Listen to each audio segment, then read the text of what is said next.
Now we're live. No, Welcome to wait. Gored Ox Pub. Still 8:15. Well, I mean, I'm just saying the go live thing was like, yep, and then it's just been so. I mean, it's definitely close enough. I think even for like, aren't Japanese people known for being incredibly like if it's 5 minutes late, it's way too late. Punctual, I mean. Yeah, that's the word.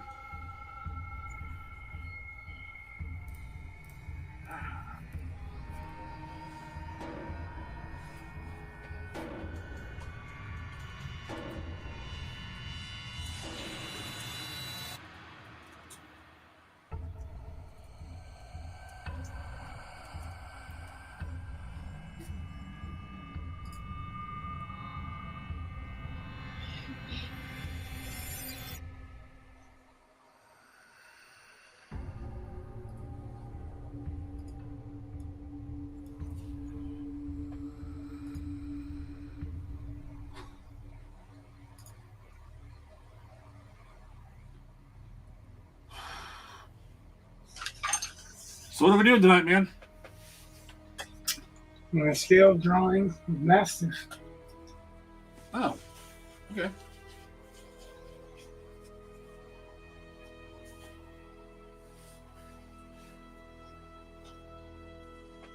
Need to not worry about finding a picture of his face.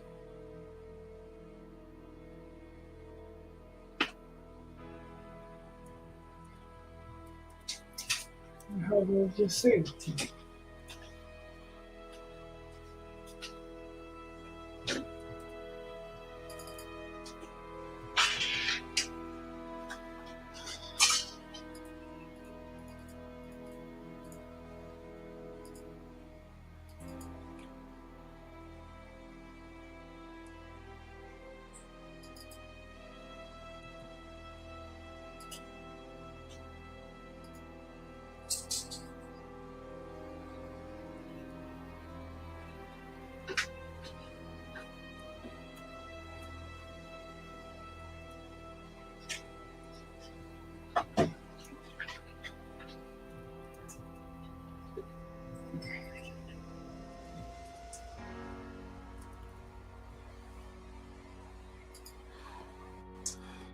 Oh, that's what it is.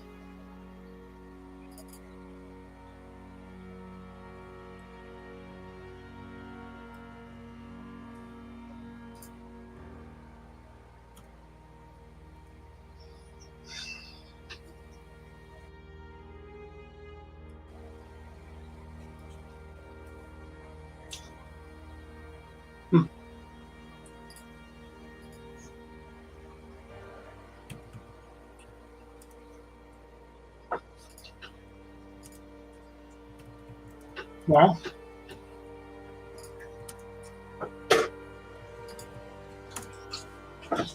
Hey, do you know what a star-nosed mole is? yes. Okay.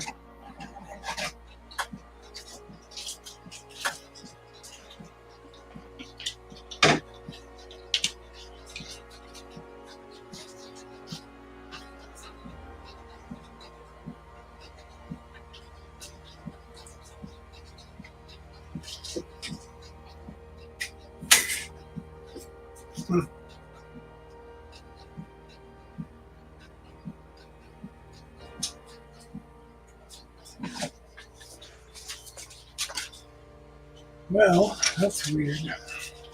What's weird?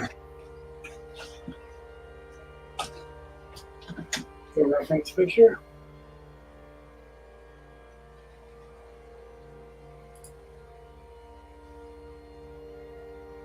Which is from a photo of the drawing.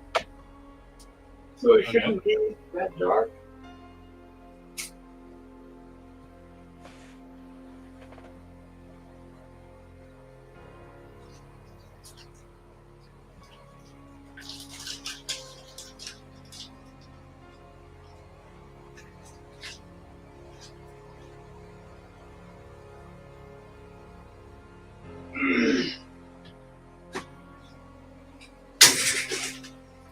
painting will be going out tomorrow.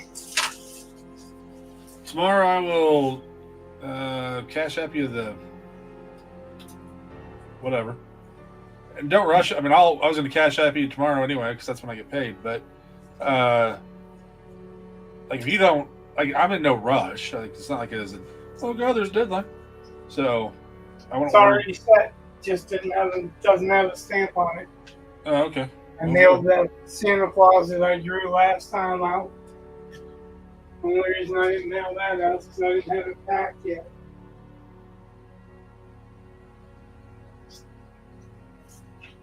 Now it's packed. Okay.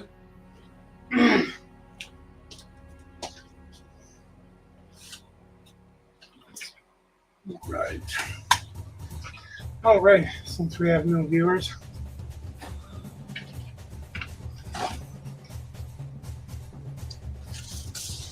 I don't even know. Yeah, I guess you can see it a little bit.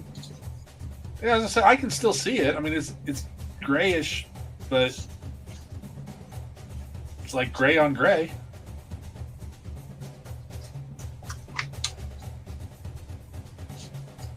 We're calling a little looseness.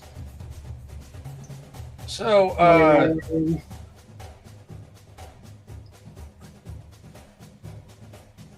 why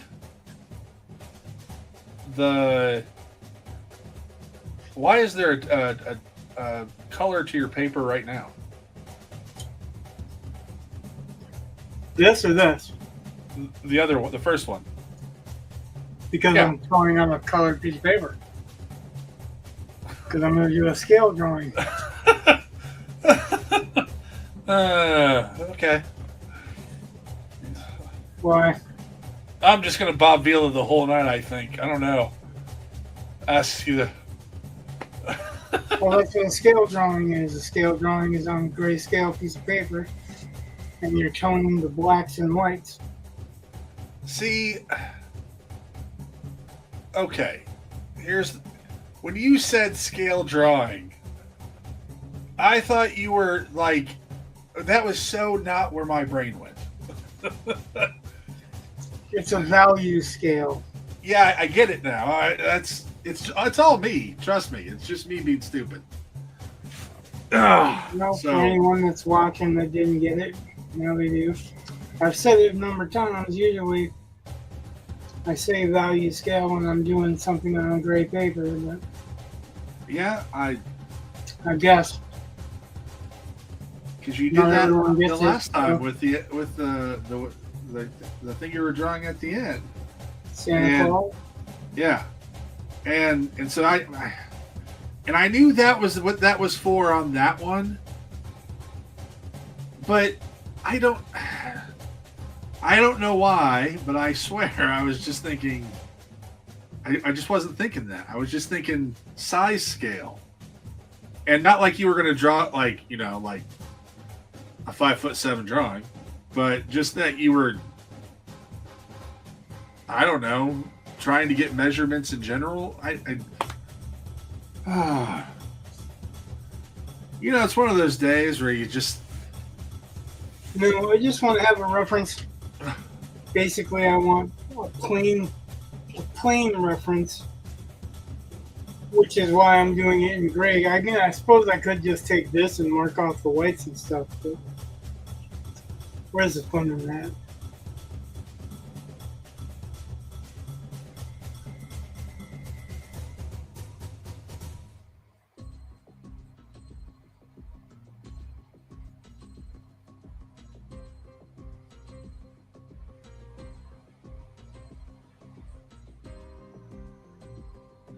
And this is going to be a weird question, but I actually figured you might know this just because it's the type of random thing that we kind of have to know. So, you've seen Rocky 4, right? Remind me which one that is? That's the Russian one? Yeah. Yep. Okay. Okay, so I want you to picture him in Russia training, I think. Never mind. Hold on. I got to make sure it's the right one. I'm trying to figure out what kind of jacket he had. Yeah.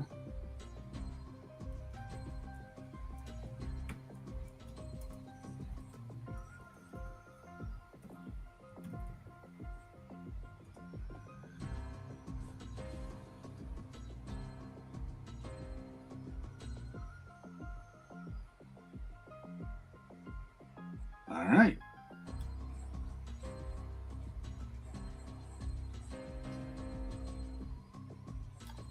It's a bomber jacket. And I was right. It was Rocky 4, and it was the jacket he's wearing in Russia. But then I couldn't. Then I wasn't sure if he wore something because that shouldn't. I can't imagine that being the best workout, or even the best because he was like in what, Siberia or something. So wherever it is, it's cold.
So I know that the concept of Mastiff is, kind of based on the name, or the physical appearance is kind of based off the name. But and I know that Mastiffs kind of have, like the droopy cheeks, but those two parts really. What? He doesn't really have droopy cheeks. Well, I right, but he has those two things that come down. Bangs. He has two that go up too. I was just because they reminded me kind of he has two that go up and two that come down. Okay. There's just a helmet design that I've seen that kind of had that. Yeah, I think there's a few that have something similar.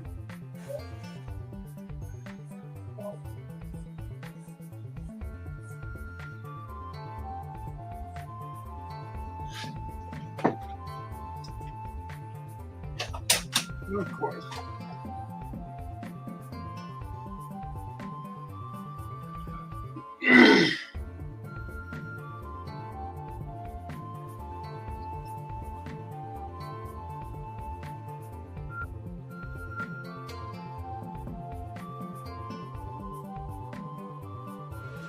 Picture this like Iron Man's mask or any of those masks that can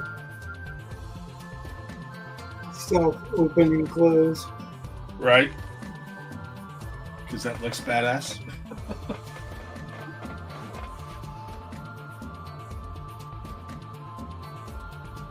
kind of like the anime into it.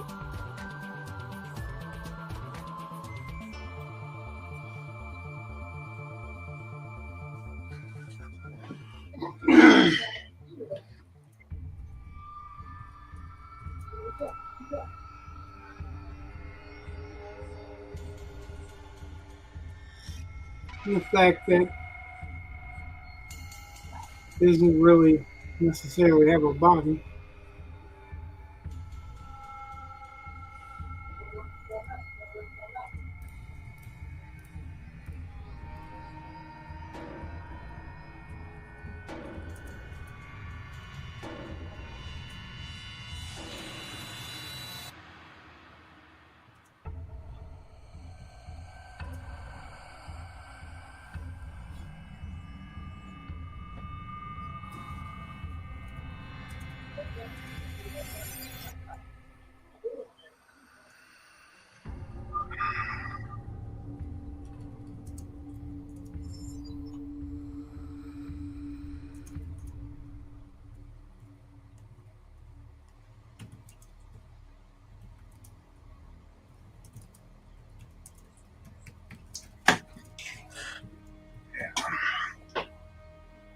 Mainly, I wanted to have something that I can refer to without having to print something out to know what his head looks like.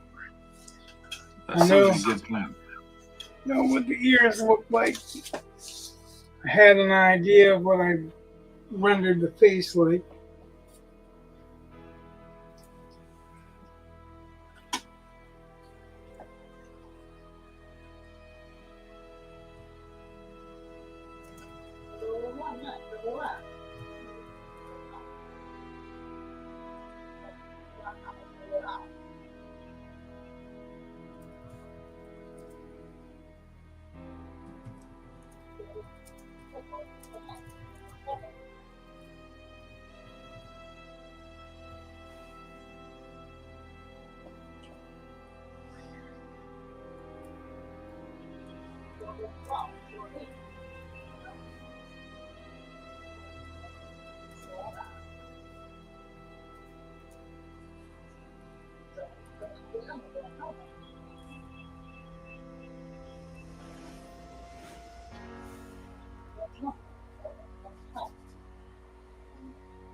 So, I have a question about,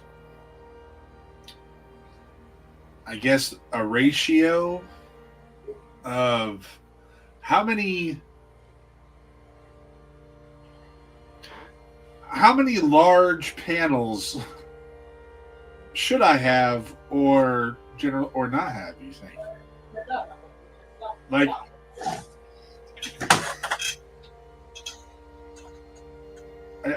I have no idea how often we should have splash pages.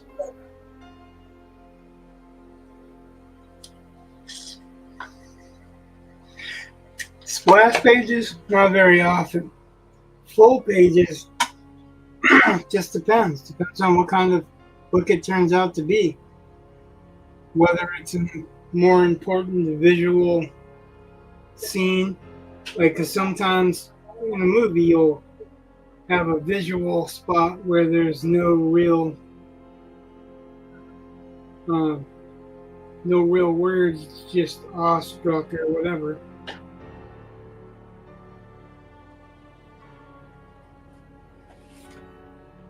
And there could be some of that if we want a sense of wonder like that. If we're introducing a kaiju-sized creature, that could be. Well, I wasn't we near don't have that any, big. we don't have any fucking rules. Okay, just Make it all whatever we want to. I don't want a whole lot of little panels because I like to draw bigger so that I can do more detail. But okay. we've been doing fine. Okay, just But like I said, like trying to keep it around 3 to 5 panels is pretty much like an anime standard, kinda. It doesn't have to be anime standard. I shouldn't have done that.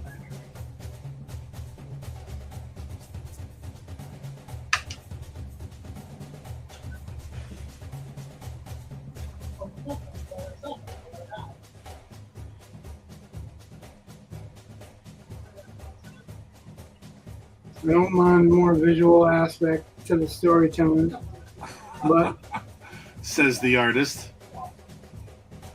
and storyteller. Yeah, I know. But I want a story as well. I agree, 100%.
I don't want to be insulting, so I apologize for asking this in advance.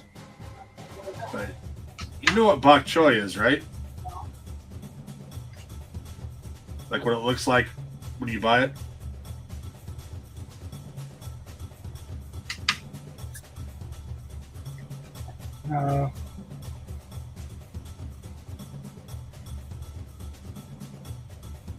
It's a tuber. It's a type of lettuce. It's like Okay. or cabbage, really. I mean, I think it's yeah. So I just wanted to know because I was going to describe something like that, and then I was like, well, if you've never had bok choy or whatever, and there's no reason to, it's not the most common thing. I mean, you can find. I'm sure if you go to Walmart, you probably have it. Although I don't know, who knows its name, but I would assume so. But if it's not part of your diet, why would you necessarily know about it? You know what I mean? So, okay.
Well, if it looks like cabbage or lettuce, why wouldn't you write cabbage or lettuce? It's the shape. It's just more. It's almost like it's like it's almost like a bunch of celery, but with wider leaves. I don't know how. Don't worry about it. I'm just going to change the description. I'm just.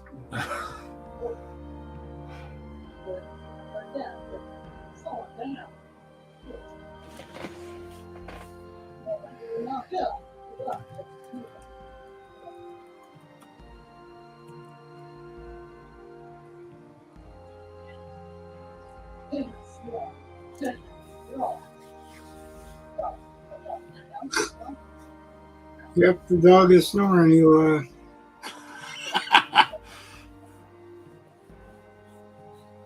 kept me awake with snoring last night. Oh yeah. Fucking snores like all three of the Stooges.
Did you guys get snow yet? Nope. Well, yeah, once, but it wasn't near us. Oh, we got snow today. Now we got rain coming tomorrow. Yeah, good fun. Well, It was kind of neat though. the rain's coming tomorrow. I got these two kids from Venezuela in my class, and when the snow started really coming down, one of them just got up and was just staring out the window. He's like, "I don't care," and it's kind of cute. Just apparently where they were in Venezuela doesn't get a lot of snow. Well, Venezuela. Yeah. I wouldn't think they would. Yeah.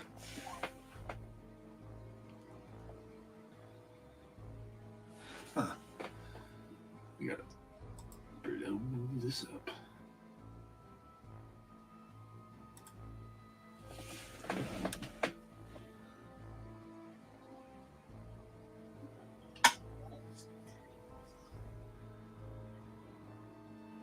Um, are they curving to the right? What? The earpieces, for lack of a better term. Yeah, well, it's a 3/4 turn, so they're wider than what you're seeing. Okay. Haven't gotten there yet. Okay. I just That's where I'm going now because I got to do some whites to get there.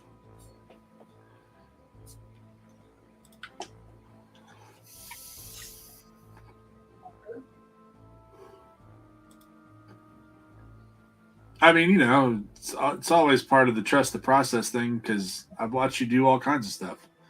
But it's just one of those things. I was just.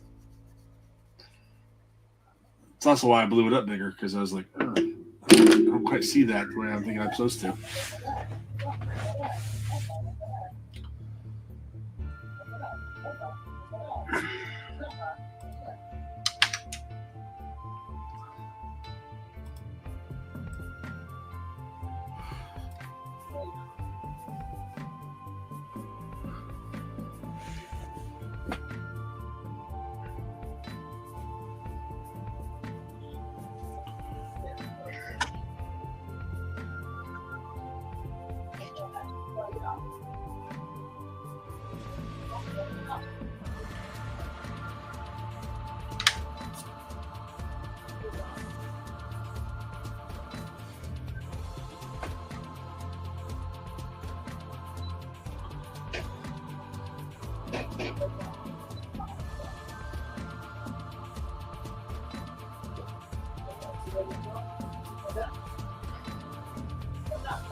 There are ears on the costume, but I figure they're receivers in real life.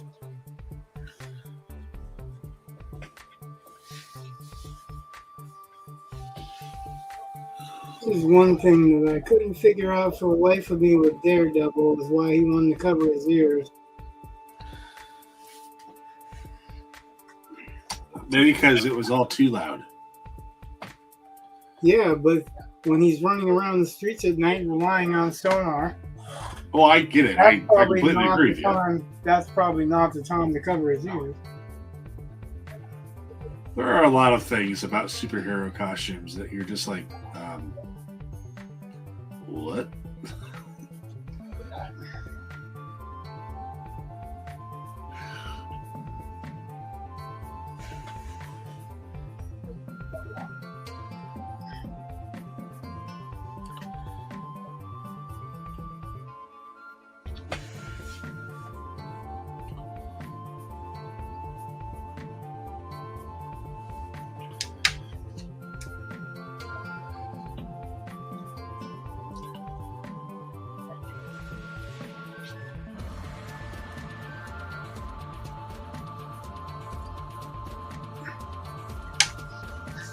And Eli's herding cats. What? And Eli's herding the cat. Okay. The cat. If you herd sheep. That's an Eli thing. Ah.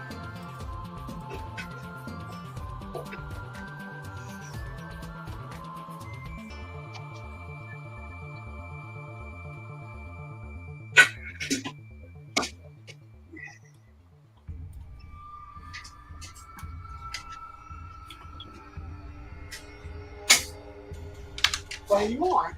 Nope. Okay. Well, that. Not gonna happen. Don't. Try that. Don't eat the dad. Mm-hmm. Nope. Bad for your belly.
What do you want?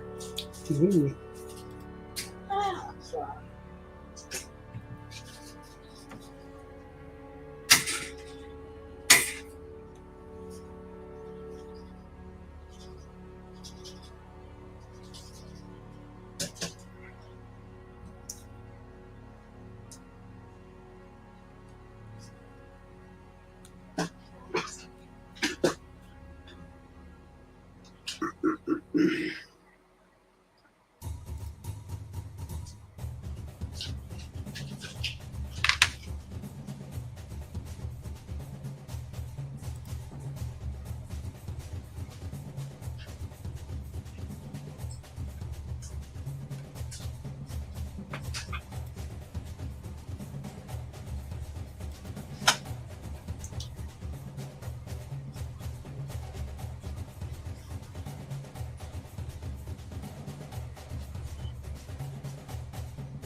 Damn.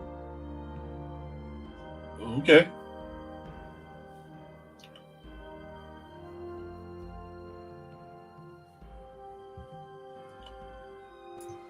Well, no one was saying anything, so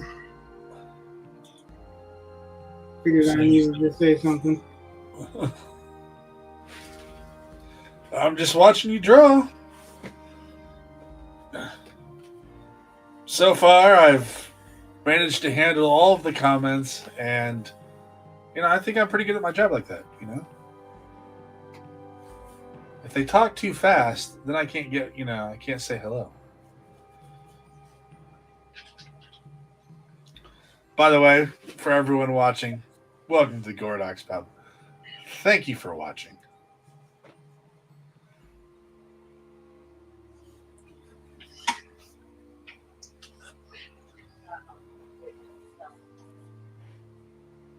You ever read the comic book Faust?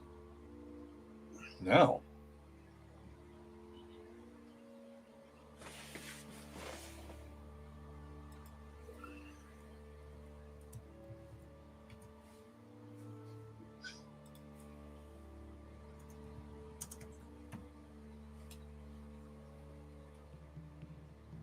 Okay.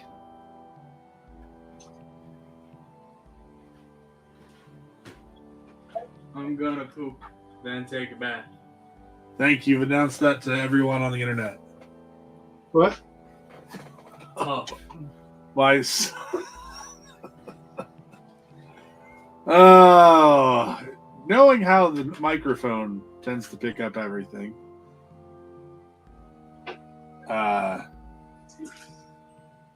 My son just announced that he was basically going to go take a poop. So, Well, now everybody knows that the bathroom will be occupied for a while. yep. Sorry, internet. The bathroom is occupied.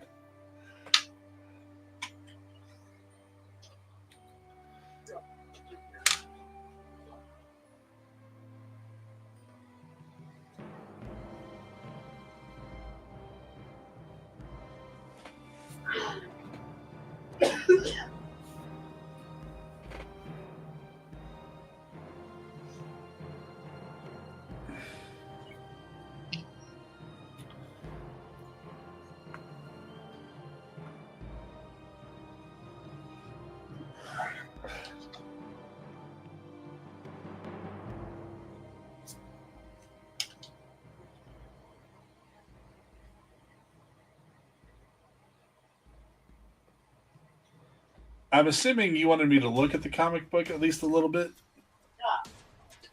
Well, that was part of my idea. The mask. It's a horned bat. The whole costume is supposed to be the horned bat. It's kind of a cross between Batman and Wolverine before Dark, whatever the hell he is. Right.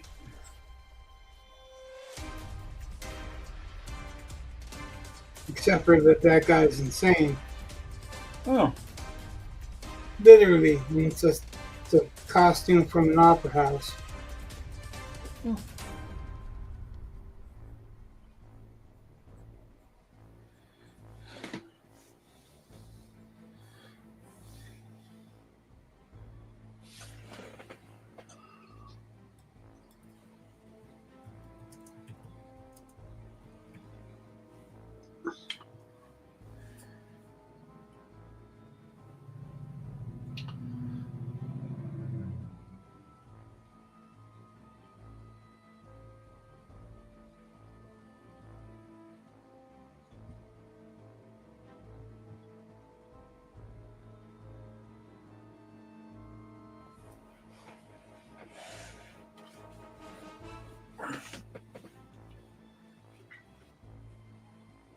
Tim Vigil is the #1 horror artist. He used to be the #1 horror artist anyway. Okay.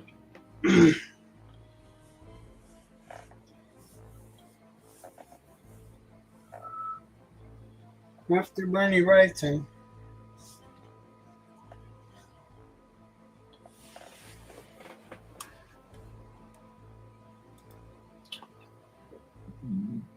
Excuse me.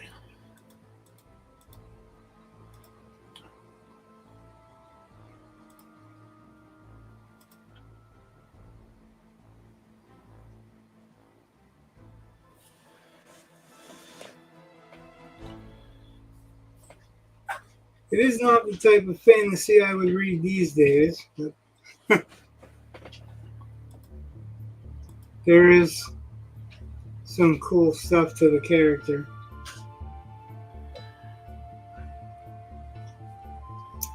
They made a B movie of it.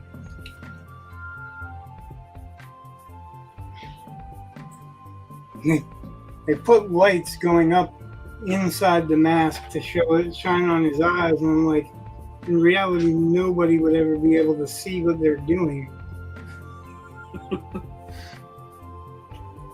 Obviously, it was for dramatic effect, but it just came off as campy.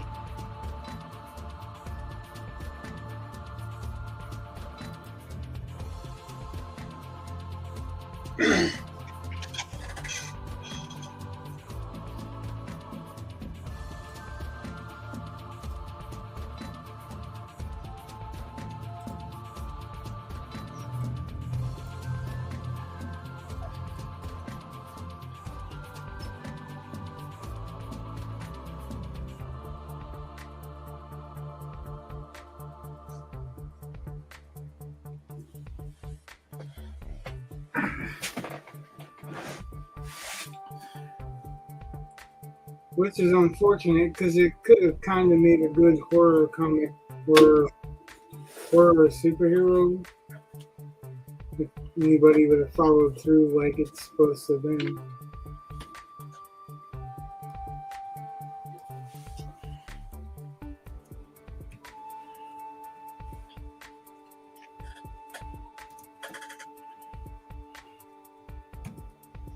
Now we lost two of three viewers. We're succeeding today.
So these areas between where they're black like this that I'm doing right now Yeah.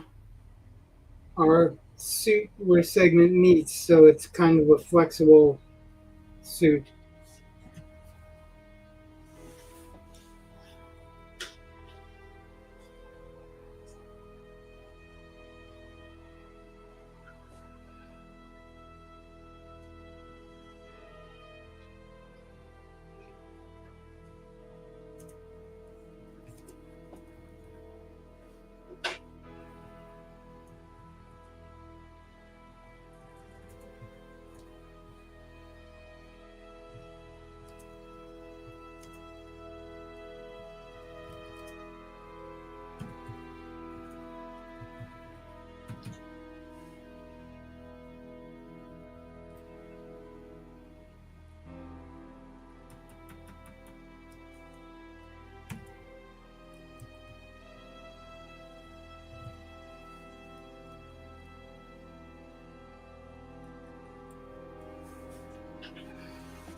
So as a writer, there are weak spots in the armor.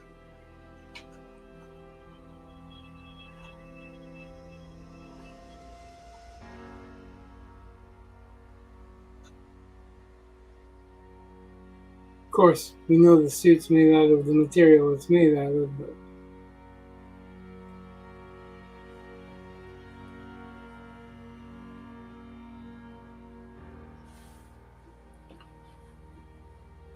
they are not plate armor.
But you do more. Mhm.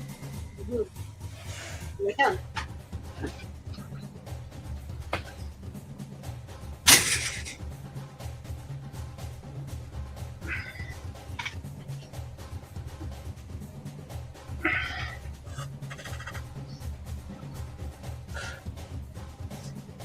Pencil sharpener, so So we're muting.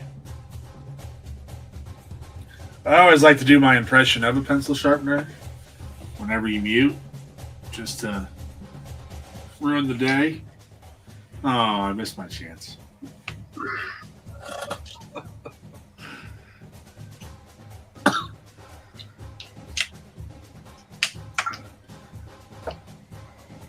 Did you ever listen to Bob and Tom?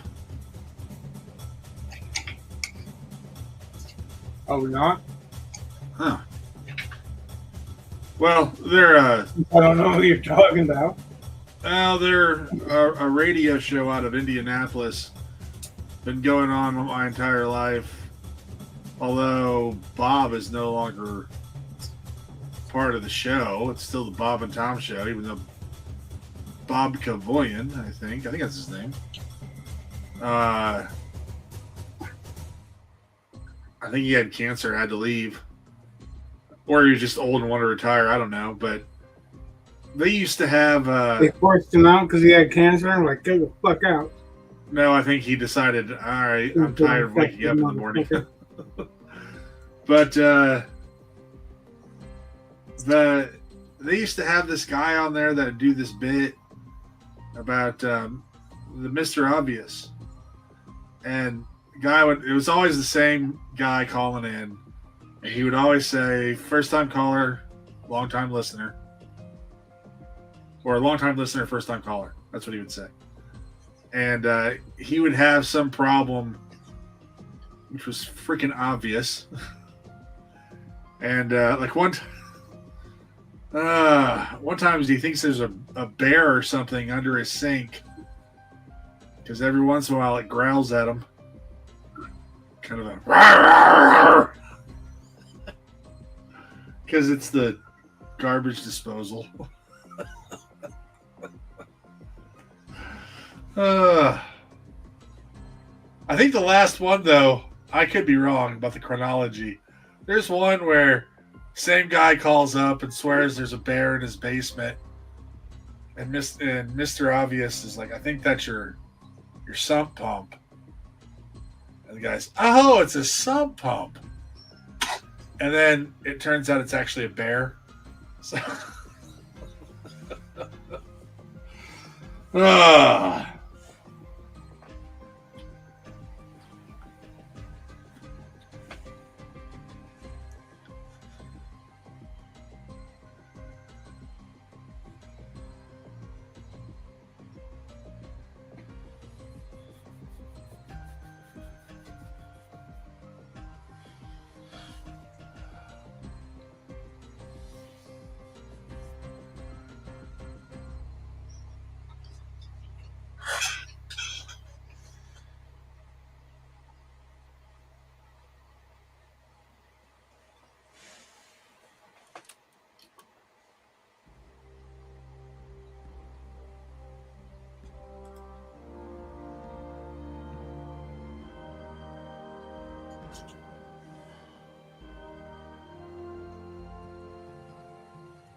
I do think you've asked me about that before.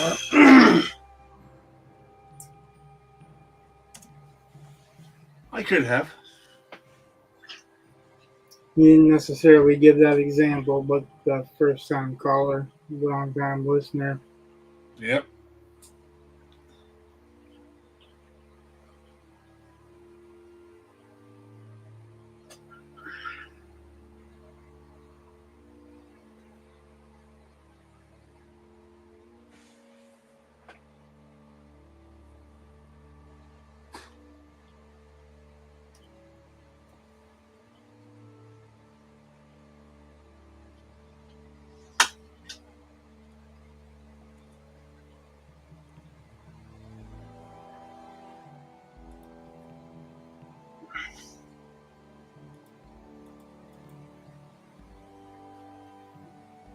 frozen. Perfect.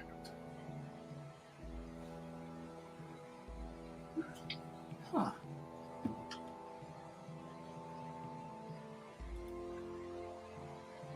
And now I'm not.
Well, I had no intent on taking alcohol to this, but I might end up doing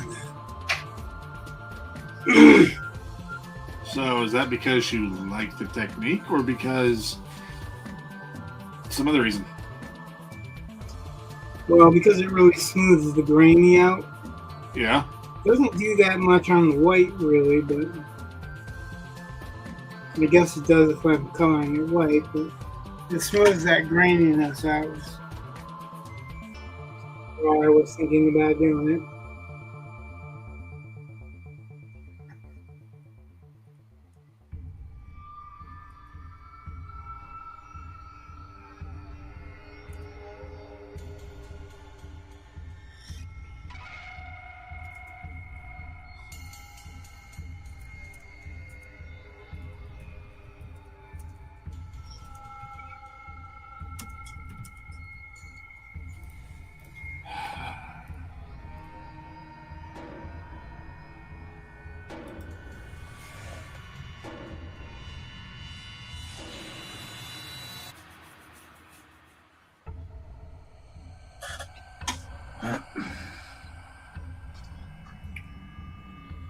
That's a shot. What?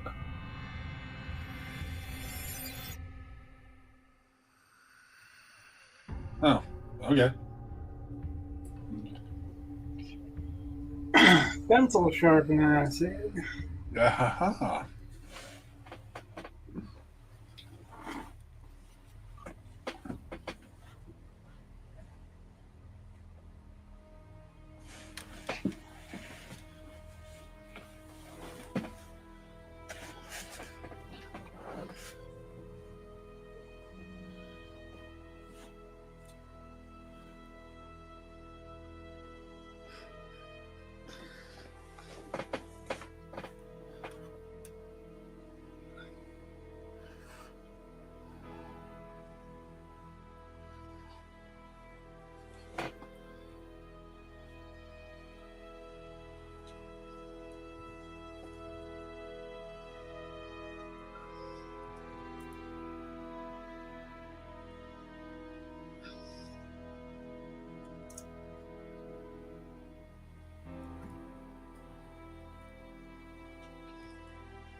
One thing I really don't like about colored pencils for this process is that they go soft.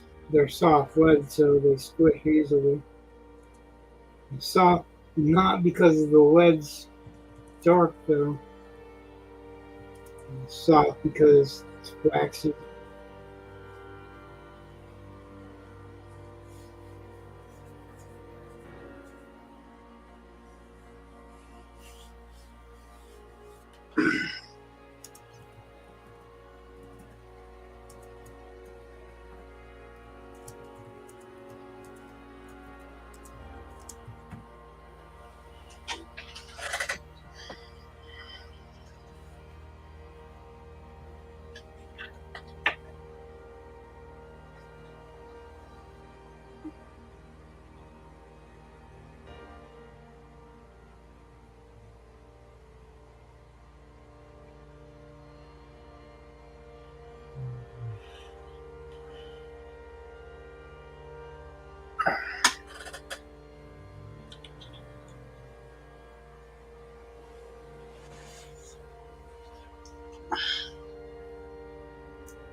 I think I'm going to do something tricky and do a Doctor Doom giveaway, but it only has to, like, at the end of the stream instead of the beginning of the stream.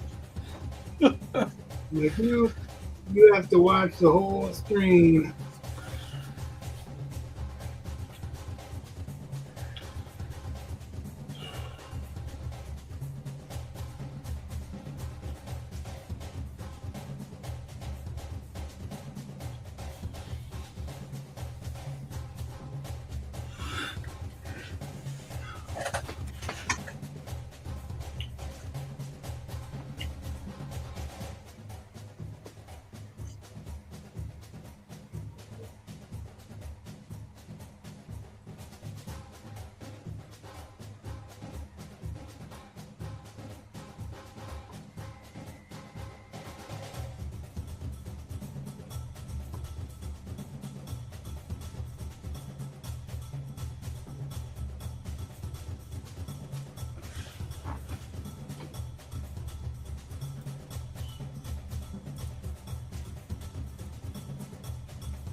Well, hello, it's the Booer Show.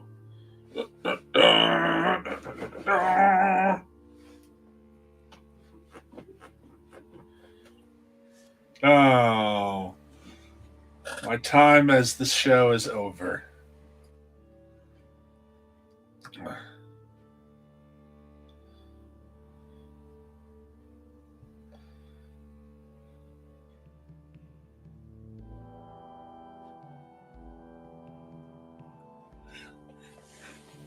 Oh, you can leave the show if you want. Oh, no. Bing. There you go.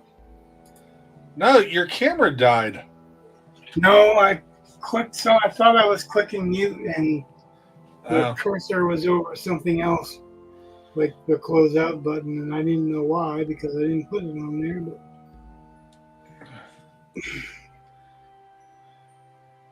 apparently, it wanted to close out. It was tired. It wanted a break. It's okay.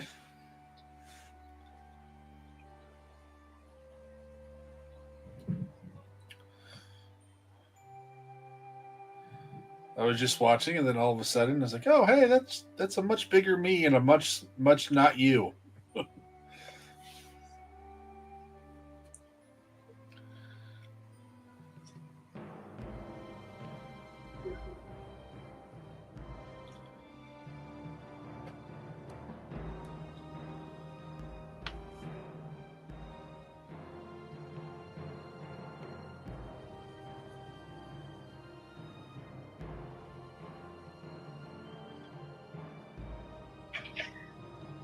No, I'm not quite to that point yet, but I mean, I can.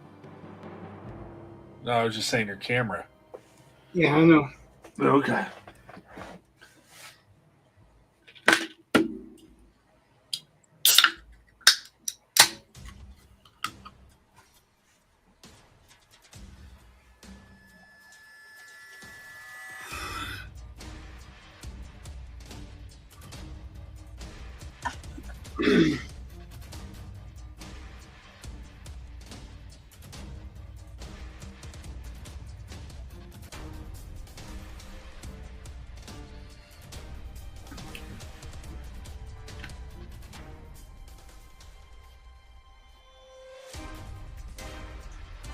Learn to do a nice contrast fade.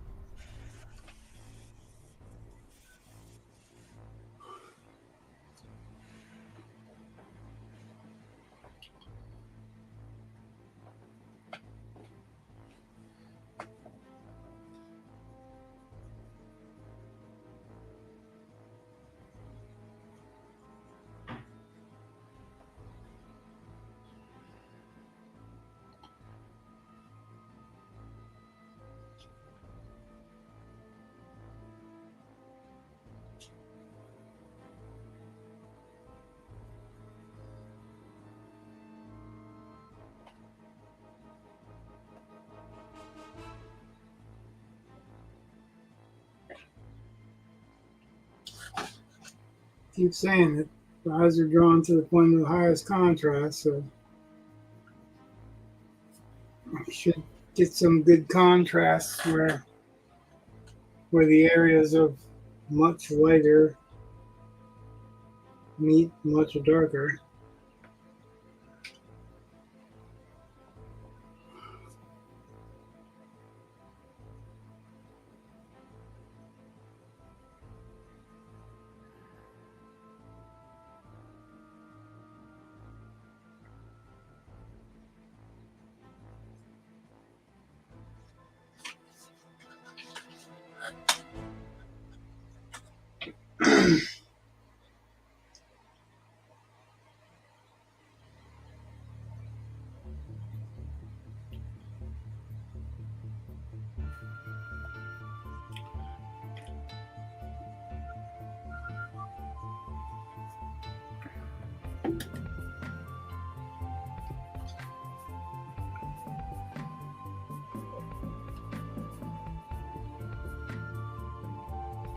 Probably things would go easier if I wasn't blocking my own light.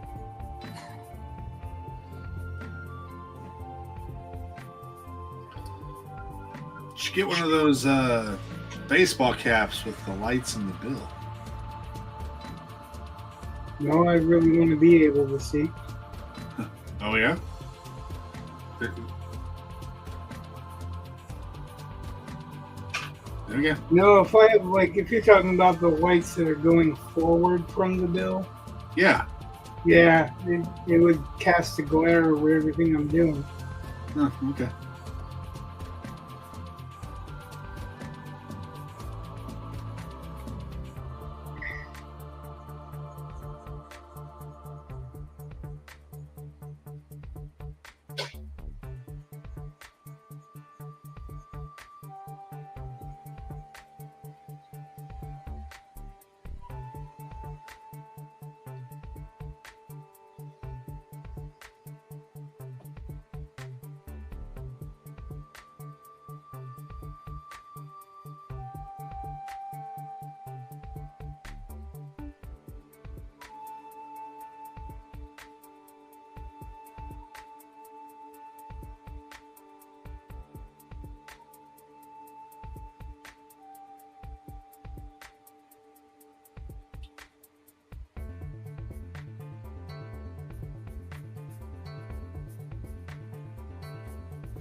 I'm going to mute myself as I try to clear my throat because I really don't think that's going to make good viewing experience. So pardon me for just a minute.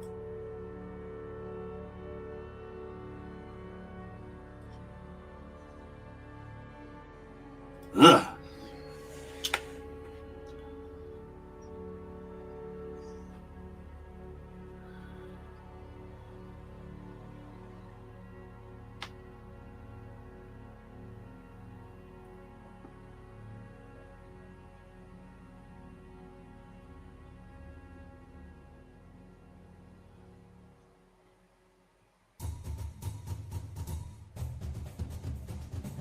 Have you ever heard the term hat on a hat?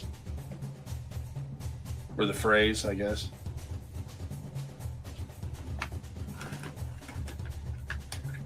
Nope. I was watching,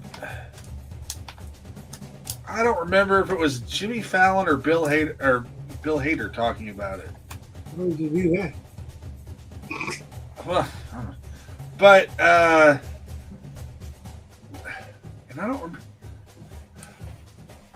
and it's one of the, they were talking to a late night talk show host who used to write for SNL. I don't remember if he was on the show or not, but I know he wrote for it. And they were talking about, they were on the show, and the writer gave the guy some advice. He said, that's a hat on a hat. And the idea was that you had two really good ideas, but you're trying to combine them like two really nice hats. It doesn't make any sense to wear a hat on a hat. And I really like that phrase because I've seen that before with people who they just keep adding things to their concept. And yeah, after a while, it's a hat on a hat. I thought I was like, that's a nice way of phrasing that. And I had never heard of that particular phrase, but I was like, yeah, that makes sense.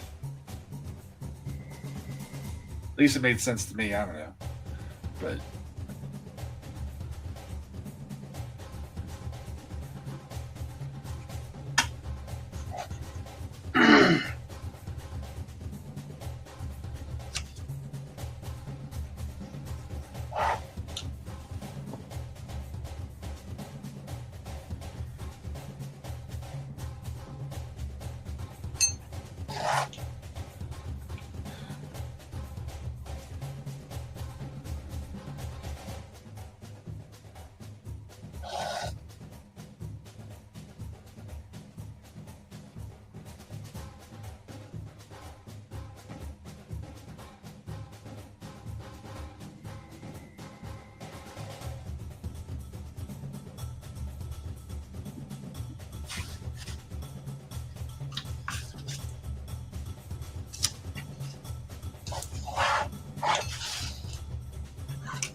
Thought you might have been talking about this. No. In fact, actually, I think this is the exact opposite of that. I think we were very restrained. We had one concept. We've kept it to that.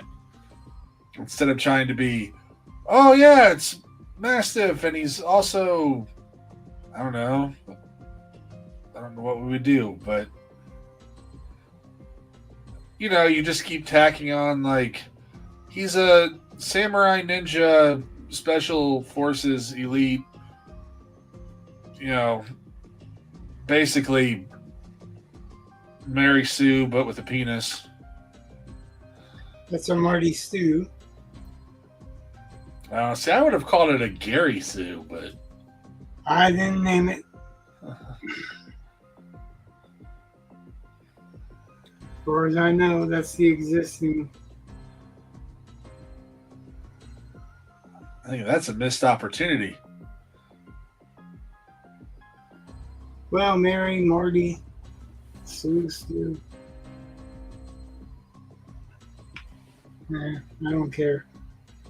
But anyway, This is no, I think this is not bad. yeah, and I think it's I mean, it's a pretty straightforward concept, and people try to overcomplicate things, and that's when they end up with a hat on a hat. And I don't think we're overcomplicating it. Right, because really, there's nothing that we're going to make original from it. It's the person who makes it original, the actual character that's going to make it, well, less of a copy anyway.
I guess they're talking about doing an artist edition of Jason Pearson's body bags.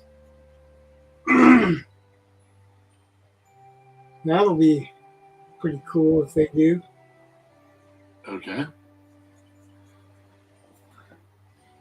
Jason Pearson's a comic artist that died recently. Body bags was his independent creation before he went on to do mainstream stuff.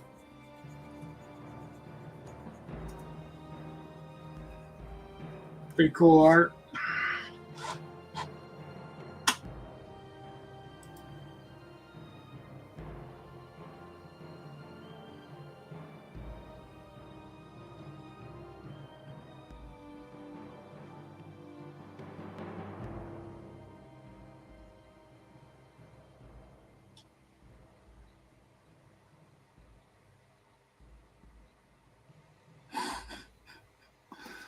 Oh my goodness. I'm looking at the Wikipedia page for that, and it's got this line. Pearson's use of an extremely buxom 14-year-old girl caused the series to face a certain amount of controversy in the comics industry.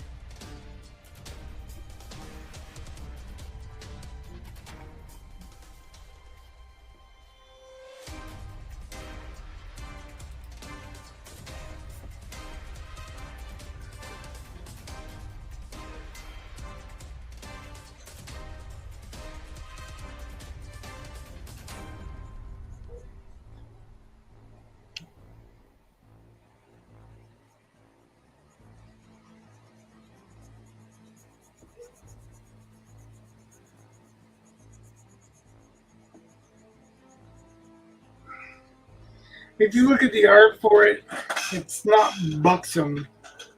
It's pretty much a 14-year-old girl nowadays. She's just dressed for a warmer climate, which I think it's supposed to represent either California or Florida. So it's. I was just reading whatever. It's as usual, people fucking taking it out of context and making it mean what they want it to mean.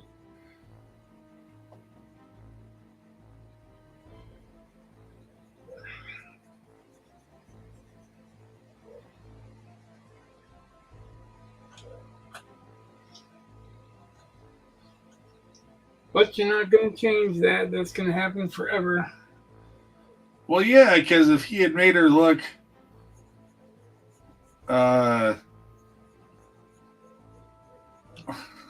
so he made her look more adult, which I guess is a problem because they want the girl to look less adult, so that if you're attracted to the more adult-looking one, that's bad. So you should. But the people who are attracted to the less adult one are It's a good. fucking comic book. If you're attracted to it, you're fucked up in the first place. I'm just trying to figure out all the ways they mess things up.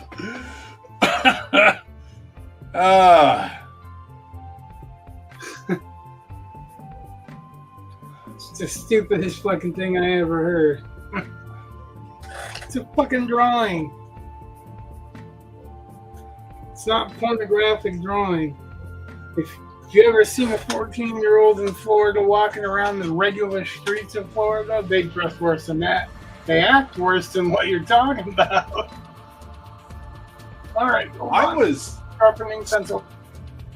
I was shocked when we went to New York this summer, and I got my boys with me who are they're all young men, and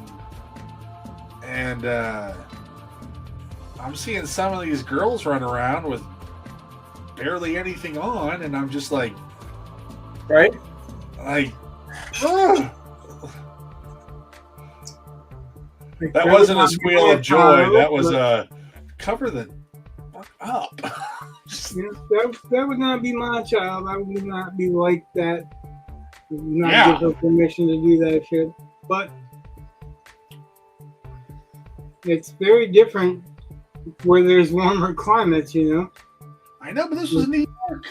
I know you're talking about New York, but I understand, when you're walking around in bikinis and stuff, because that's what it is. I don't think the girl in the comic is in anything more risque than the tube top and jeans, right? Right. I mean, I don't know about the artwork. I'm just saying. Well, that's what I'm saying. Like, I don't think there's anything more than like a tube top and jeans or shit like that.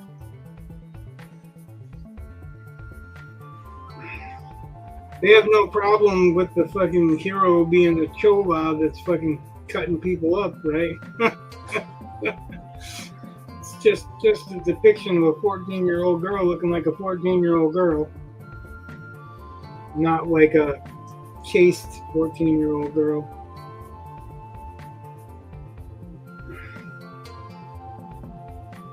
So, that is trouble, but that's the way of the world. In reality, you're not gonna find them dressed like fucking tomboys unless they're tomboys.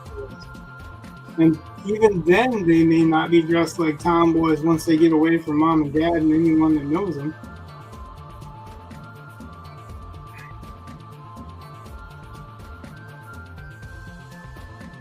I'm not saying, go cruise the schools or whatever, but reality, they're gonna dress like what they're gonna dress like. Like, you're not gonna stop them. You're only gonna fucking temporarily slow them down. I don't think it's wrong to represent what you're actually gonna see on the streets either, by the way. it's wrong to represent, sex as far as that goes, but it's not wrong to draw them wanting to show their whatever's off because that's exactly what they do, right? From the minute they got something to show off. Like Well, if there's an 11-year-old girl that suddenly has double D's, she's going to be wearing stuff to show off her double D's. And some of them are. I mean, I don't know. The attention that comes with them. All right. So I'll grant you some of them, but I'm going to say that most of them that I've seen, or most in the areas that I've seen, they don't. They're dressed. They only start dressing anywhere near conservatively as they get to be adults, which is really weird. Once they find out that they've got whatever that boys like, they want to show it off. well, I just know that my wife's cousin was short. Well, is short. Not was. She is short. And I can remember she's younger than my wife, but she's younger than me too. Anyway, she's close to our ages, but she's younger. And but apparently, when she was growing up, she developed early, and she was small, and people were giving. She's very upfront. She's like, there was a lot of unwanted attention, and she did not like it. She tried to cover everything up. That's interesting because, like I said, some of them do, but in my experience, most of them don't. Like, unfortunately, and in my day, which was a long time ago, it was very similar. Like, it might have been different when they were out of school, but when they were in school, they were looking for attention. Oh, I agree. The amount of And I'm not drama. saying it's right or it's right to give them the attention or whatever. I mean, because obviously adults got to be adults. They're going to be the ones to say, no, this is not right. So you go somewhere else with that shit or whatever. But I don't think representing them as they're actually, if they were hanging out at the arcade and that's what they look like. Yes, I know the arcade, but same thing with the mall. There's nothing really to hang out with there. But like, if they're away in the social environment, they're going to definitely behave differently than what they're going to behave around adults, or what they perceive as adults. I've actually seen a lot of younger girls, like 14, 15, 16, thinking that they're going to get a hold of a guy that's an adult and convince them to do what they want, or else, Just depends on the circles you're running. I don't know what circles Jason Pearson ran in, but I'm a tattoo artist, so I kind of see like all aspects, the underbelly and everything else. See 14-year-old girls all the time coming in getting pierced, wearing stuff that you're like, wow, like I know adults that wouldn't wear that shit. So I guess that is a different, your mileage may vary type of thing, because in the world of tattooing, I've just seen, I guess maybe that might be flavoring it too, you know what I mean? Right. Like I've seen so many people come in to get piercings and want to get tattoos, and I've seen parents allow kids to do shit that they shouldn't be doing,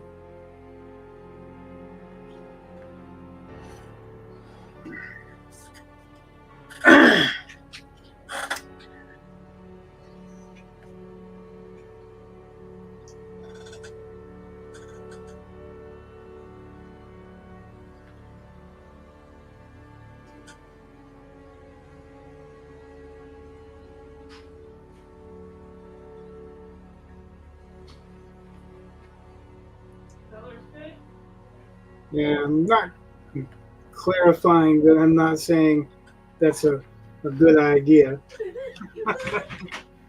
but I'm just saying art reflects what they see, right?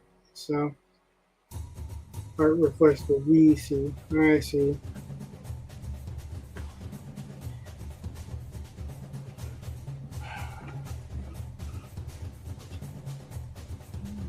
So my boys decided they were going to build loft beds, and Thaddeus is pretty darn high.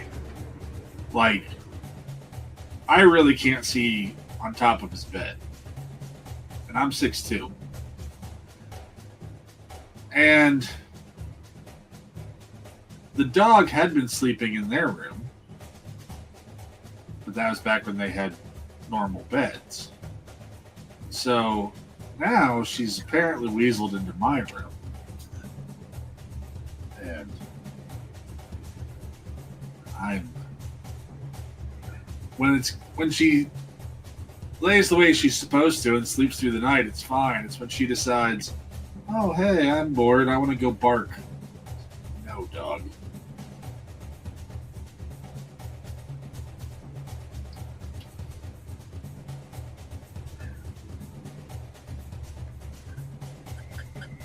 Or, when her nose gets cold and she shoves it in my back.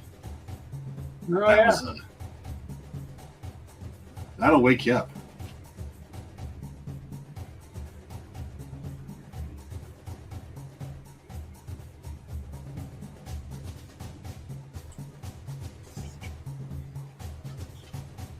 I think the weirdest thing she's done is she's crawled under our blankets and then she was licking my toes.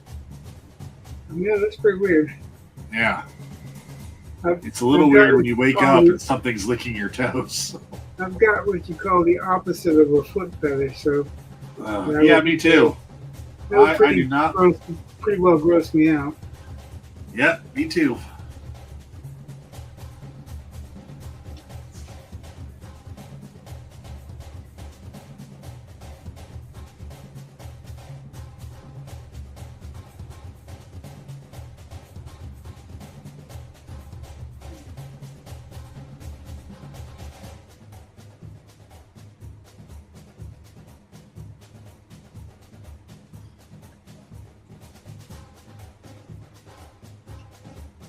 Hmm.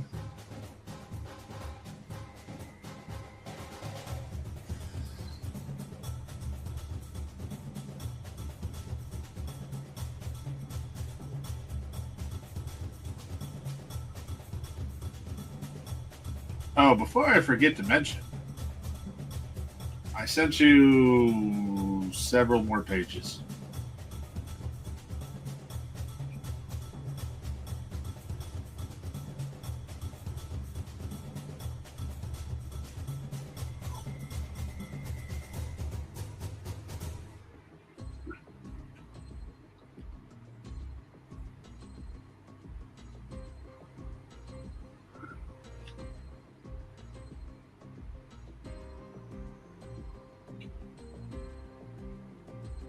Okay. Honestly, I don't think I'm going to get to drawing more pages till after the holiday. That's Well, why that's that's fine. why I chose to do this instead of starting the next page, is because Thursday's Thanksgiving, and Yeah, that's fine. It Eli makes it has got easier for you to plan if you know what to plan for. So. Eli's got a school. I don't even know what the hell to call it, a talent show type of thing, Okay. where they call it Mohiba. It's Morse, M-O, Morse High School. I don't know what the BA is for, but Badass. probably not.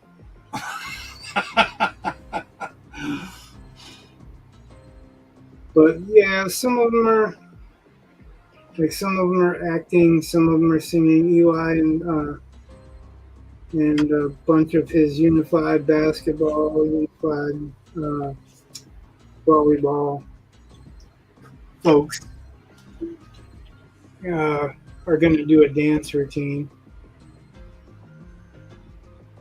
And since I've seen him do a dance routine every break in unified basketball, and he has yet to keep up with what they're supposed to do. He has fun. That's all I care about. You know what I mean? Yeah. But uh, he's no John Travolta, so Well, that's like at the high school. Um, the the band teacher has a class of special ed students that do drumming, and yeah, they may not necessarily be Neil Peart or anything, and they're just pounding on buckets and balls and stuff. or even Ringo Starr. Yeah, but I mean, God, they're having such a good time, and I'm always like, I was like, God, that's just pure delight, and they're sharing that with you. So I think it's It cool. is the best part of it is when they really, really have a good time like that because he has a few things that he really, really likes, but nothing that he gets super excited about until it's doing something with classmates. You know what I mean?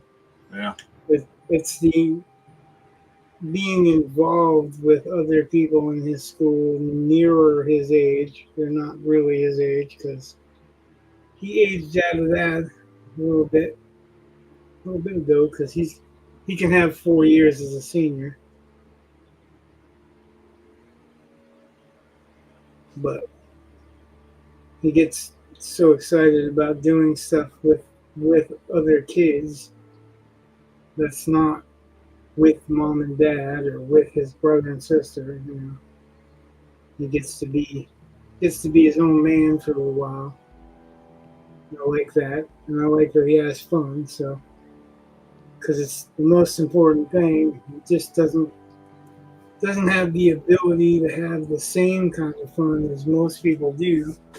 The comprehension level is not quite there, so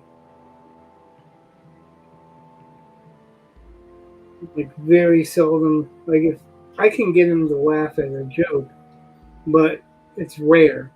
Like he more laughs at actions and repetitive stuff that he likes okay. than like if I pop off with a joke once in a while, he'll hear it, he'll catch it, and then it's like twice as funny because normally it would be something that goes over his head. So I'm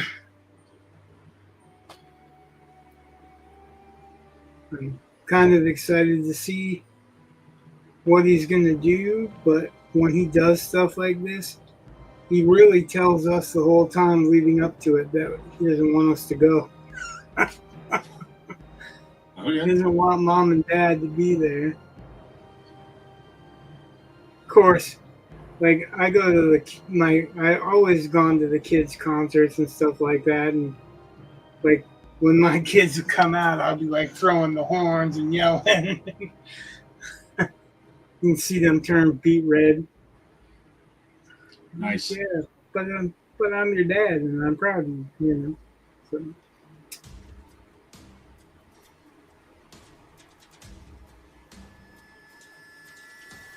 I like to think if I don't get anything else right, then at least I got something right.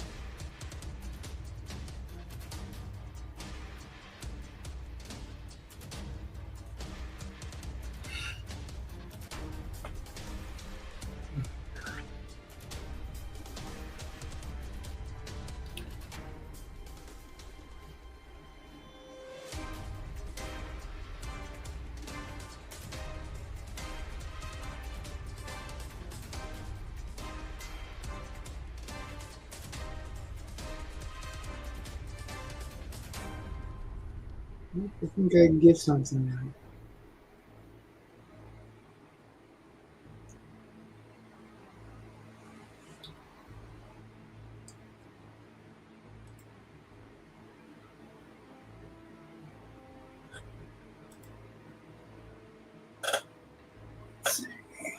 Nothing is taken away from the face. That is kind of a little bit bright, though, isn't it? I wanted to show that there's a light hidden behind, but that might be a little bit much. Dim it down some, yeah, a little bit. Guess maybe it just needs to be brightened up.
Yeah, it's much more like what I was wanting.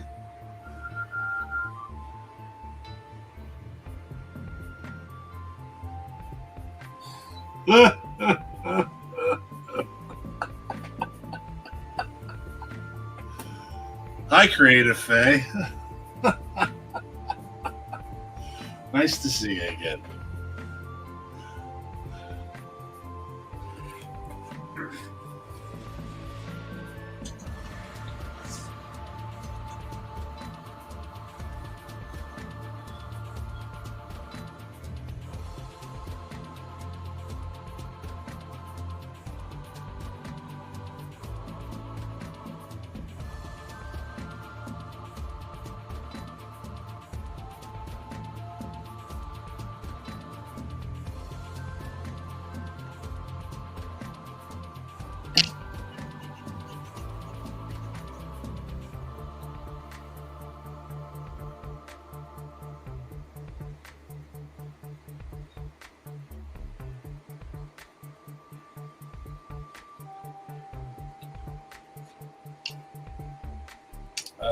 How has the day been?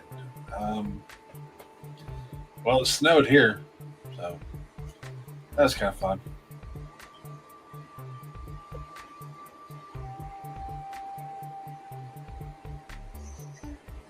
Did not snow here. Of course, we don't mind. We're kind of accustomed to it. As I say, I'm going to guess you'll get more snow than I will this winter. Oh, you may be surprised with that, actually. Yeah? We get a lot more ice and freezing stuff than snow. But when we do get snow, it lasts. But like it gets very cold, but we don't get like lake effect stuff. Well, I'm pretty far south for. I mean, I think it can reach us, but I don't think it does very often.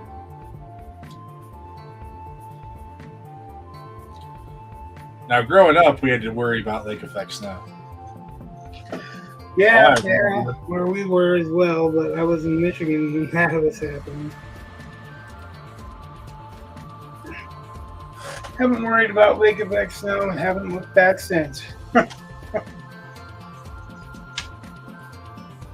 How much snow did we get?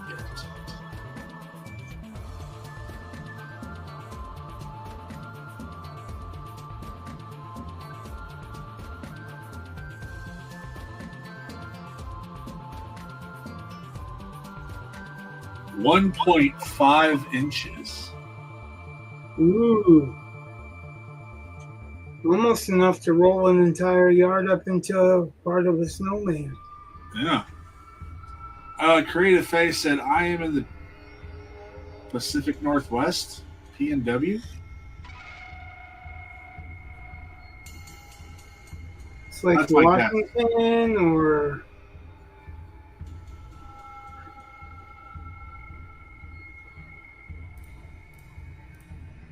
Yep, she said Washington.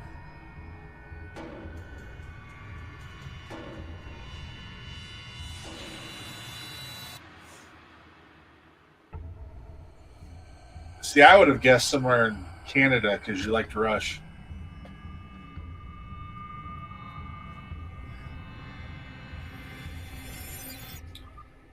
Which is funny because Rich and I both like Rush, and yet we don't live in Canada. And I really didn't pay attention to Rush until I moved away from Michigan. So I got to sharpen this black one more time, and then we'll hit the lenses.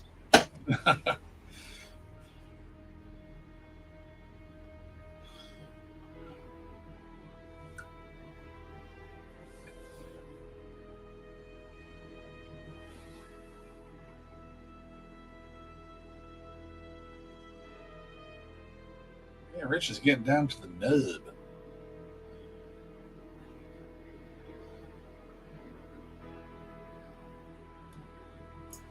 And before anyone asks, yes, I do have extensions for these, but they don't.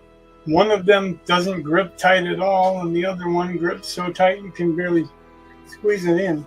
So, Creative Face said that she met Aaron the Presty at SummerCon. oh yeah, cool.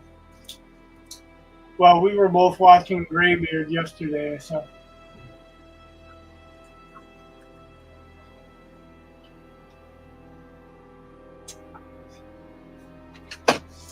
Aaron's a pretty good guy.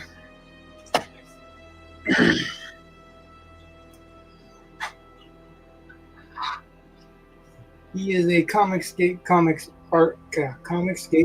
artist. In case you didn't know, Brett. I never quite understood what the. Yeah, I could never quite tell what the sides were on that. Like, I knew somebody was upset about, I think, representation with that. Like, I never. No, Comicscape was created by people who got fired because of their political choices. Okay, so that's slightly different than Gamergate. Yeah, it is. And what the difference is that somebody else tried to call them Comicsgate, and they decided that they were going to take it and own it. So they copyrighted it, and then now they're an organization basically to help support indie comics. They're not a political movement, but they, like, some of them, Ethan Van Sciver got fired because he was literally voting for Trump last time. Shane Davis got fired of all reasons because he was standing in front of a Trump truck and somebody took a picture of him. Oh, yeah. So there was a truck behind him that had a Trump ad on the truck or bus or whatever, and he got fired for that. Huh. And yeah, so it's formed of people that got drummed out of the industry for their political beliefs. But Go ahead.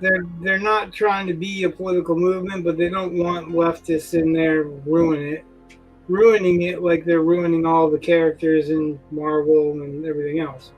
So Okay. that is the big thing. It's like they don't tell you what you have to do. Like we could crowdfund through Comicsgate after, and that's basically what it is. Is it's a crowdfunding platform of people who kind of feel disenfranchised. Creative Face said that he's really nice and that Greybeard's got a little risky yesterday. Yeah, it was kind of playful, but they usually do at some point.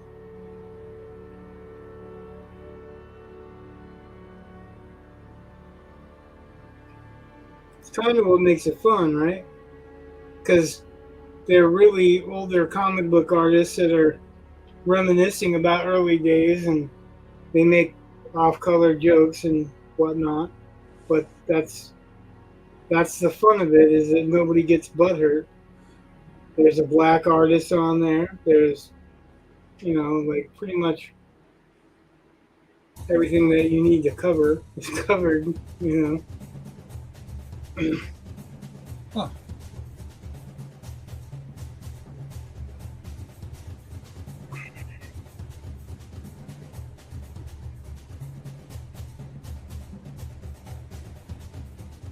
And they're all experienced artists.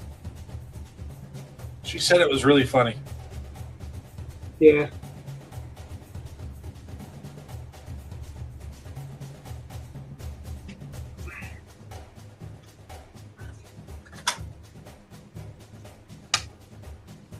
We were playing around with some off humor as well.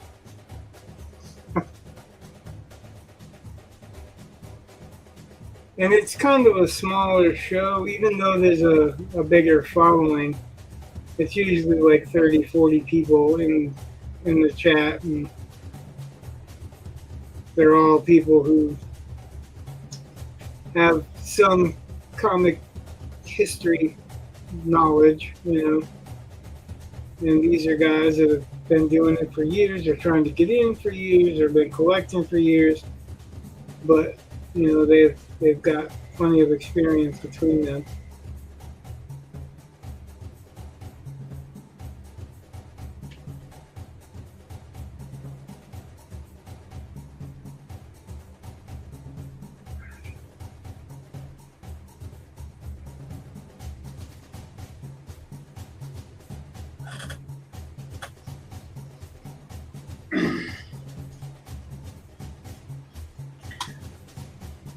Yeah, I think I'm pretty close to that. Unless I'm coming in with a Q-tip. I don't think so right now. Just Hitler came up because they were doing Patriotic Heroes. What's that? Oh, Patriotic Heroes. Yeah, because there was... yeah, there was a couple of Hitler comments because... Krusty was drawing Golden Age Wonder Woman, Golden Age Wonder Woman, standing on Hitler with him all tied up, and then they were joking about whether or not he was looking up her skirt. And... Well, yeah. He wasn't. Aaron's actually Catholic, so he doesn't actually get involved in too dark of humor. He lets the other guys cover that and laughs, But I think they're a really good crew. They usually have Kelsey on too, and Kelsey is not right wing.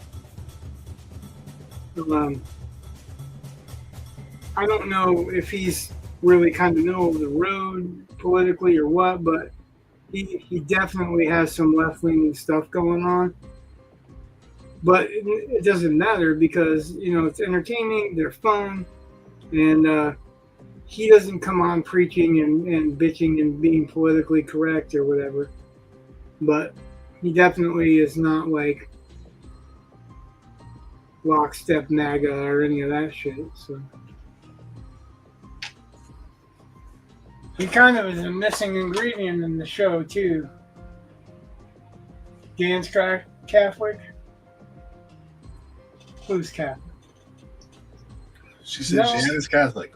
Yeah, I know. Well, she said he's Protestant, but Aaron Lepresti has already said he's Catholic. So I'm just going by what he told me. Like, if it's wrong, it's because he told me wrong. I don't care. Like I don't converted. I don't judge by any particular, whatever. You can believe whatever you want to believe. For me, I'm non-denominational. One of my best friends is very Catholic. Well, two of them are very Catholic. And I don't know what you said. You are British Nazarene. Is that what you said? Yep. But like Christian, to me, like it's important. If it's not important, like if you watch this and you want to get involved, you don't have to be Christian to watch this or get involved. You talk about art or whatever. But it's important for me to have friends that are, because they bolster my faith when I feel low. And I like watching graybeards because of that as well, because even they're not like talking about this is the tenets of my church or whatever, but they have kind of a way of keeping things more positive. Creative Faye said that she talked to Aaron as well, and he said Protestant non-denominational. So maybe, and this is, again, oh, you interviewed him? That's cool. Anyway, as I just heard about this gentleman like 5 minutes ago. So keep this in mind. This is completely actually, you've heard about him before. He's the one that drew Wraith of God, and I was showing you that comic book. Okay. But maybe he's just guessing what he thinks you are and then saying it back. Well, and I think that's what the whole Comicsgate thing is, that you don't do that. You stand for whatever you stand for, win or lose, and nobody condemns you for whatever you want to believe. See what I mean? Yeah, I was just joking. If he's Catholic or Protestant or non-denominational, whatever, or maybe he said he used to be Catholic. Maybe I'm conflating that, but I do know. Garbage Man, it's good too. Yeah, Garbage Man's he was drawing Garbage Man because they didn't have the rights to Swamp Thing for a little while, and he created a similar character, which was Garbage Man. He's in the back. Garbage Man and the Night Crew are in the back of, I think, 1 and 2 of Wraith of God. I got them behind me, but I'm not getting them out right now.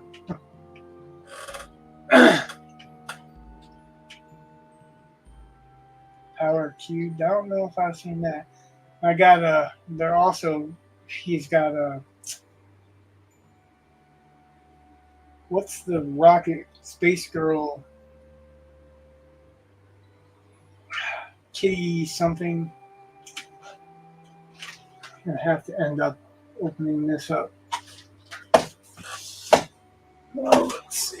My Greatest Adventure? No. Power Cubed. I see that one. Yeah. Ooh, that looks interesting. That's Aaron's work. Kit Carter. Kit Carter. That's it. Well, I am glad I showed up here because I was going to name a character Kit, and I was on the fence, and now I know not to. It's funny because Aaron was talking about something that he had come up with, and they were joking around about names, and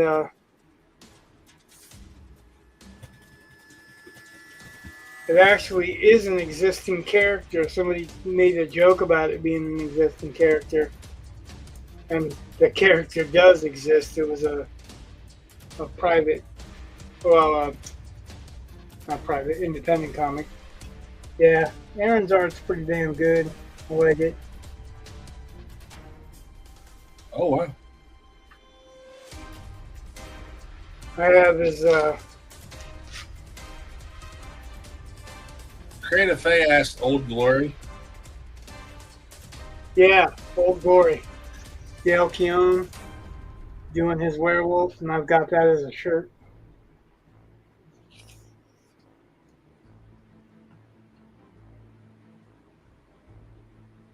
Yeah, there's Garbage Man right there. Yeah, I was kind of looking him up. He's the guy on the left. Or that back page. That back page. That guy. That's Wraith of God. That's Wraith. Okay. That's the main guy. He hunts werewolves and vampires and ghosts, and the next one's going to be Sleepy Hollow.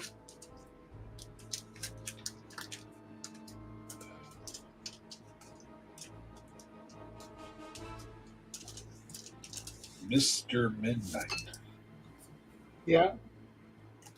Yeah, he's Mr. Midnight in the hell did I say? Midnight Club or something like that? Nightclub. Apparently he's more timeless than he was supposed to be. I think that's really the only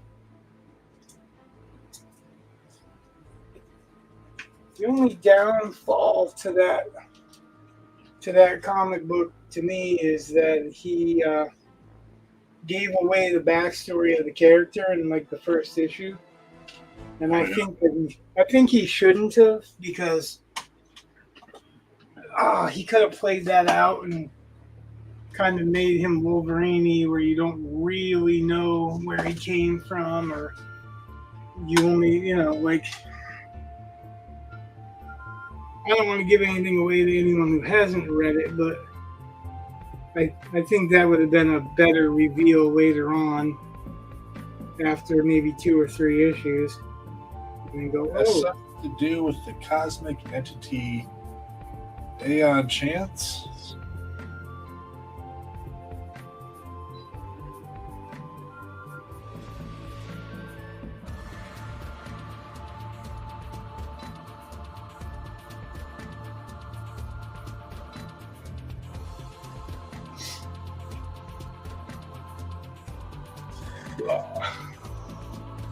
So now we have a god for its head, and you can figure out what goes in his fangs and ears. And I thought, at least one of his ears should be a transmitter, if not both of them, or receiver. Like an ear is, like an ear is.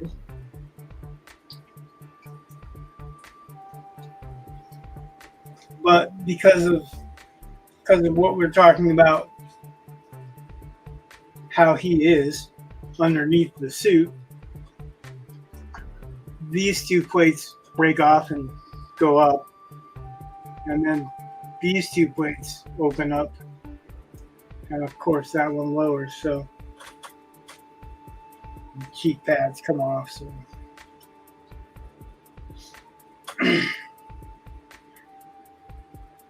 kind of the Iron Man effect, except for it's not Iron Man underneath. Oh, yeah. Well, it's not Iron Man underneath. Well, obviously. And like we're talking about keeping it simple, and like you're saying that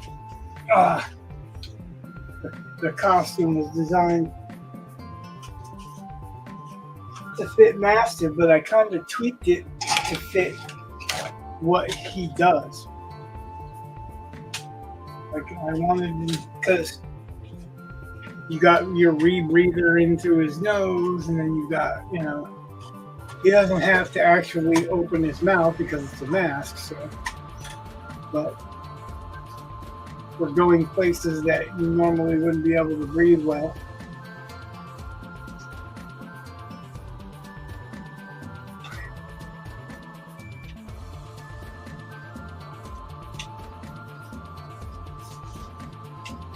Even in Flash. Yeah, Flash. Goodness.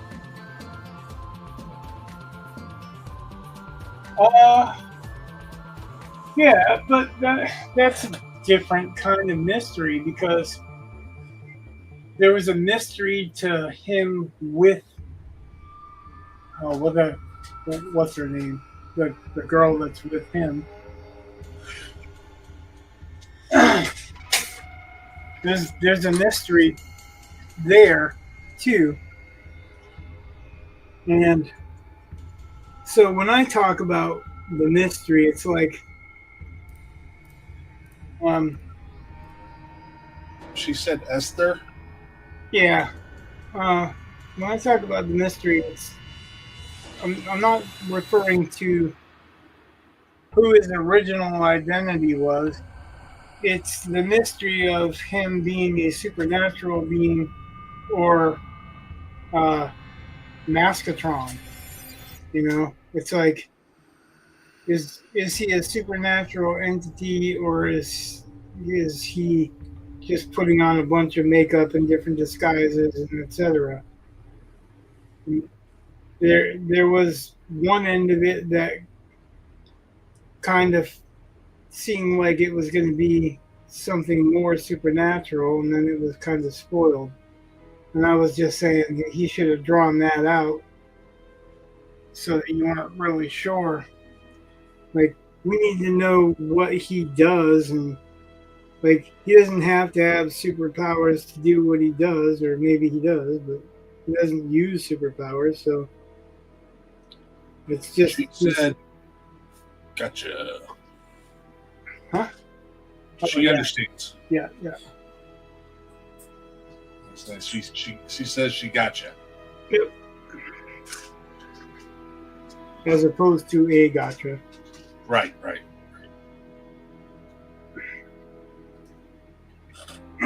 That's how I'm reading it. Yeah, I'm pretty sure that's the way it's meant. And I've read two of the three because he hasn't put the third one out, but I haven't like scoured over it over and over and over. It was like, so I know that Aaron also had he was trained to do film and script writing and stuff like that. And I think there's a little bit of like Save the Cat in the formation of that story. Yeah. So I just think that's a reveal that could have waited till later. That's all. I think it would have strengthened the character's mystery if not that we weren't sure who he was before what happened to him, but that we weren't sure that was the same guy, you know? Because all it served to do was kind of create a false mystery for Esther and then make Esther pissed at him and lose the respect that Esther had for him. So, I mean, I guess if that's the way you wanted to tell the story and that was the point of the story, but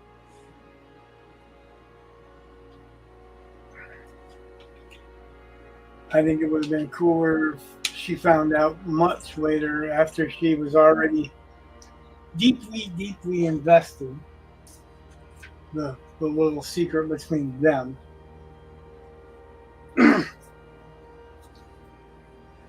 When I first read it, I thought it was going to be kind of like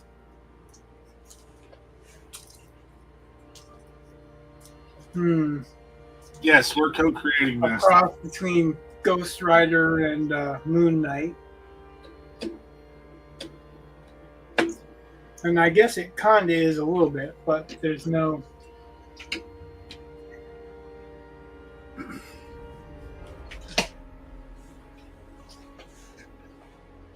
Yeah, there's a long story behind the creation of Mastiff, but it's all recorded, so if you really want to know.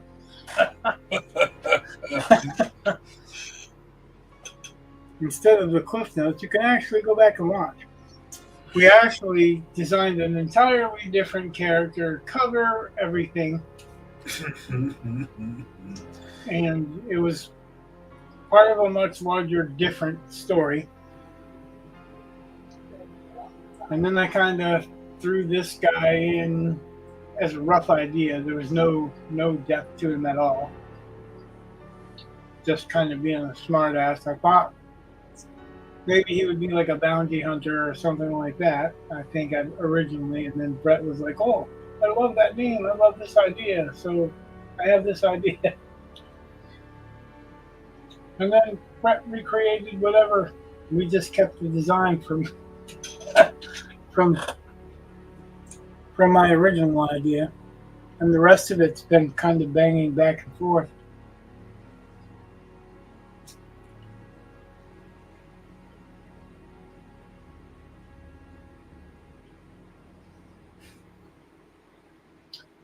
Yeah, I'm not going to get too deep into Aaron's comic because I don't want to spoil it for anyone that wants to get it. I really like Aaron, and I want to see his comic be a success, even wider success. It's interesting. It's well worth the read. I bought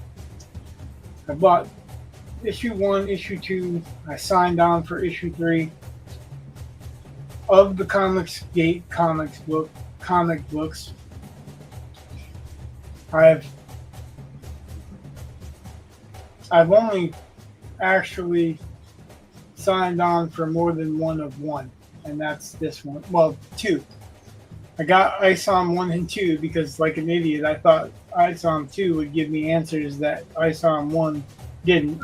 And then after I got ISOM 2, I'm like, I'm done getting sucked into this stupid shit. But Aaron's was good. I really liked Andy Smith's too until the end. The end pissed me off, so I want to see him do well because except for that very last part of it, it's a good comic. And I'm not saying what that very last part is because it's a spoiler, but it's just the last, I think, 3 pages could be cut from that comic and make it a good comic. But the last 3 pages do something that is a very bad cliche trope in science fiction. So I read John Malin's Godlike. It was a lot of exposition in about 3 pages of actual story. Well, you know, some people like exposition. Not to get into a fight, but Tolkien liked exposition. Yeah, he did.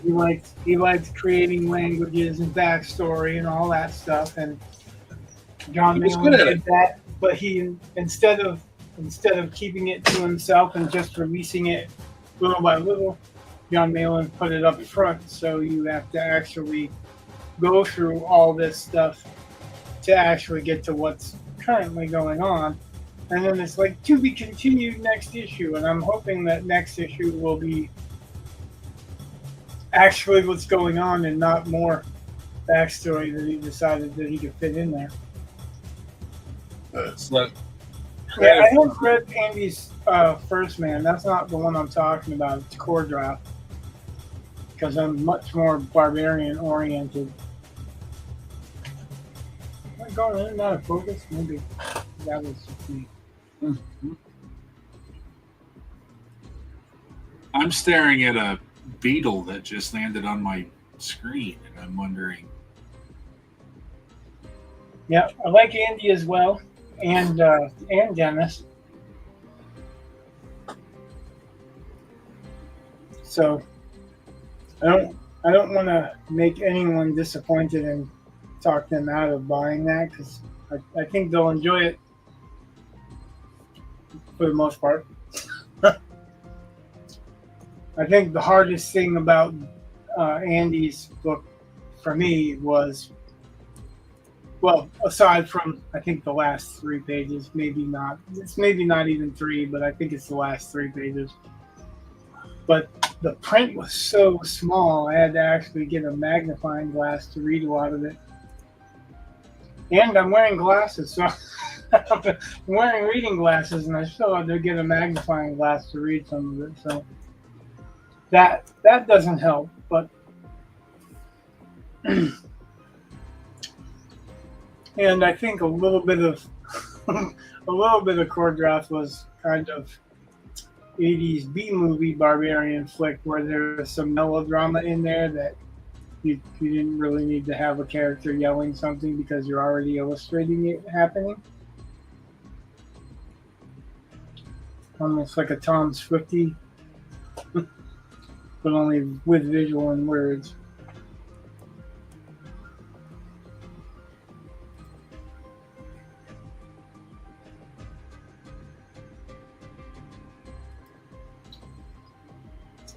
I got Shane Davis's as well, and I actually ordered 1 and 2 of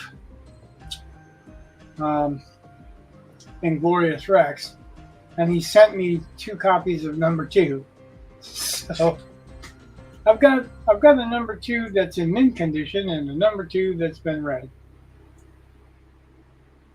but no number 1. No.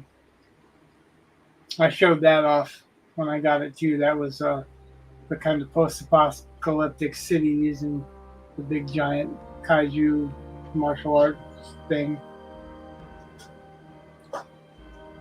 Really cool ideas.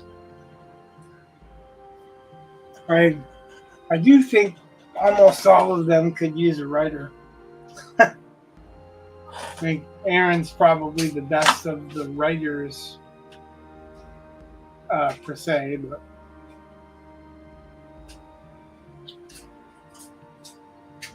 I won't knock any of them because they're way better what content wise than what the mainstream is putting out right now. So even at the worst of Comicscape, the mainstream's not that good. Well, no, not by. Yes, I know. Eli's telling me it's time, and he wants to move my shit. Yeah. Well, it is time. Yeah, but we finally got somebody in. I wasn't saying anything. I wasn't the one that came in and said. Yeah, no, I'm just saying. Like Eli's going, it's time, Dad, it's time. He's got school tomorrow. He's got practice for his Mohiba thing. Oh, yeah. So I'm sure that's what's spurring him. Like, I want to move that stuff over so I can go up and watch videos until I fall asleep.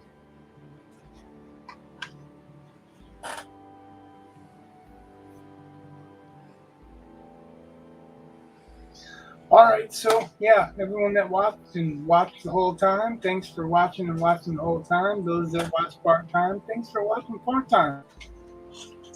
Those that like, subscribe, follow, thumbs ups are always good, and creative fave for commenting. Thank y'all for showing up, doing what you do, so that we can do what we do. Good night. God bless. Much love. What do you want, sir? No,